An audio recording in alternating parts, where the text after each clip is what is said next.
What's up, y'all? Chuck Nunface here. Wanted to just take a few minutes to talk about this knife right here. This is a custom fixed blade from Erickson Knifeworks. Robert Erickson is the maker. He's making custom knives, fixed blade knives. Don't know if he's doing any folders or anything like that, but he works with a lot of different steels. He is an ABS, I believe, apprentice smith, and so he does a lot of forging and things like that, but he does stock removal as well because he does different steel choices in his knives, and some are not going to be ones that you can forge, CPM steels and things like that. So this one happens to be W2, which is a popular choice among knife makers, forgers in particular. And so, as you can see here, it's got quite a distinctive acid etch on it. And you can even catch on this side here a bit of the hamon, which you'll see right there, plus various patterns in the acid etch itself. So yeah, W2 tool steel, Corellian burl, and micarta stacked bolster right there, kind of going into the guard. And looks like, I believe, a single micarta pin. Now, one of the first things that I noticed, other than the fact that it's just a beautiful knife, when you look at it, is the extreme lightweight. This is a very lightweight knife. Now, part of that is due to the fact that it's very thin blade stock. So I believe it's 0.9. No, not point. Yeah, about 0.9, I believe. I'm gonna say 3/16, something like that on the blade stock. So it's very thin, and it's a hunter knife. So this is not, a bushcraft or a hard use type of knife.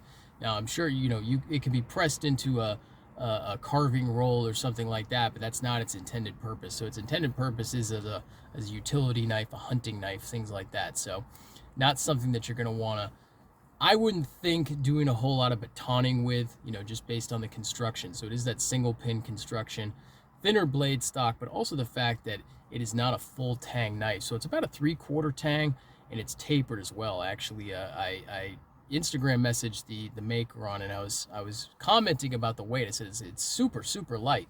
Now, of course, wood's going to be lighter than, or at least not a very dense wood is going to be lighter than your micartas and your G10s, things like that.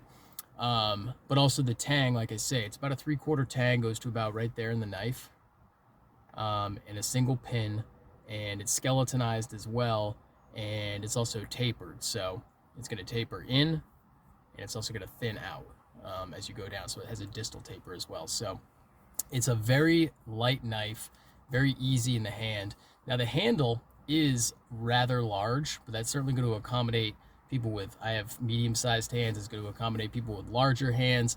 But also, if you're using this in a skinning capacity, if you're gutting an animal or skinning an animal, you're going to have it in a grip like this, where it's really going to be cinched up in your palm. And so you're going to be taking advantage, when you're using those motions, of a good portion, at least, of the back part of the handle right there. So I think it's appropriately designed. And if you look at his Instagram page, I'll go ahead and link that in the description. You can kind of see his different designs on that. So yeah, this is overall, it wasn't a knife I was expecting to get. I took it in trade, partial trade, for another couple of knives, or knife that I had put up on blade forums. And so this was part of the package deal that I got. And so, as you know, if you've been watching my channel or following me on Instagram at Chuck_Nunface, you'll notice that I have been doing more on fixed blades now, and kind of getting into fixed blades more. And so this was one that kind of interested me, from Erickson Knifeworks. It's got a nicely finished blade, as you can see right there. It does have a satin finish, and then that acid etch over it. It gives a really nice sheen, a nice look to it overall. It does come with a leather taco style pouch sheath. The sheath it's okay. The sheath is not great. It doesn't really hold the knife very tightly. I mean, it's certainly easy to get out of the sheath, but it's not the world's greatest sheath. That's not this maker's forte, clearly. I mean, I believe he does his own sheaths, but it's not the best sheath I've ever seen, the most well-finished sheath. But I mean, it's functional, but it's not great. The stitching is pretty thin on that, which is fine. It's functional, but like I say, you know, in the coloring, I prefer a single color rather than this mottled kind of two-tone on the leather. Now it may wear differently.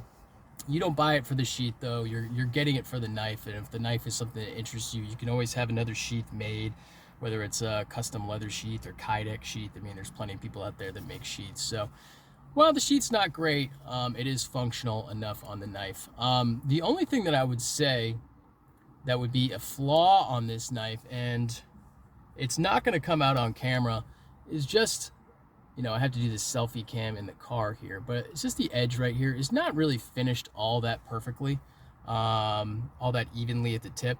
It is very sharp. You know, this is a very, very sharp knife. There's no doubt about that. It cuts very well. But yeah, it's not, you know, the most even sharpening job on the tip, but it's also, it'd be a fairly easy fix. It does appear to be a V grind. On a knife like this, you may want to put a convex edge on it, which is simple enough to do. You know, the edge not being perfect and not being, you know, the most amazing edge is not something that I'm really going to worry about. You know, I think it's one of those things as a community, you know, we have to understand. Well, I think Sean Houston, Big Brown Bear, Triple B Handmade, he said it best. Maybe this quote isn't original to him, but you know, makers make, users sharpen. So it's kind of the responsibility of the end user to put the edge that they want on it. Yeah, in a perfect world, when you got something, when you got a knife, it would be perfectly sharpened with a beautiful edge and everything else. But I really don't hold it upon the maker to deliver a knife with the most beautiful, polished, you know, 0.1 nanometer, whatever you want to call it, diamond emulsion spray finish and everything else, 4.1 micron, that's the word I was looking for, you know, type of mirror polish on the edge. It should become sharp and finished, but it doesn't need to be the most beautiful edge. And I also feel like, you know, as a community, we have to understand that things aren't going to be perfect regardless of cost. Whether it's production or handmade, there's going to be flaws at times, and there's going to be things that we wish were a little bit different or finished a little bit better. And it's going to be even more obvious when we're talking about handmade products. You know, we definitely need to hold makers accountable to a high standard and deliver what would be considered a good finished product. But something like, you know, maybe the edge isn't as beautiful as it could be. You know, sharpen it yourself. I can sharpen this myself. I'm not worried about it. And plus, it's perfectly functional. It's just you can see a little bit of the belt grind and all that. It wasn't just finished all that great. You know, and that would really be the only thing that if you wanted to pick hairs, you could say, wow, that's kind of the only thing that stands out as not really being superb on the knife. You know, I know we all want things that are perfect, you know, when we pay any amount of money for them, but certainly when we pay, you know, higher amounts of money for things like custom knives or high-end production knives, things of that nature, you know, and I definitely think, like I say, a level of fit and finish should be expected, but minor flaws and imperfections are something we really can't get too upset about. And it's an edge. You know, I can fix that myself. I may put a secondary convex on this, by hand, you know, just on my bench stones, and I'll do it that way. But really, I think I've already spent too much time on that one little negative thing. In any case, it's a wonderful knife, beautifully fit and finished overall.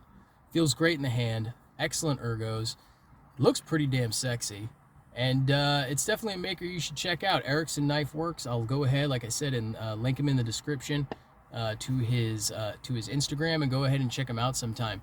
If you haven't done so already, I certainly would appreciate if you could give me a follow. If you hit that little button right there in the corner, subscribe to the channel, like and comment if that's something that you would consider doing. Certainly leaving a comment and dropping a like if you like the video is something that helps the channel.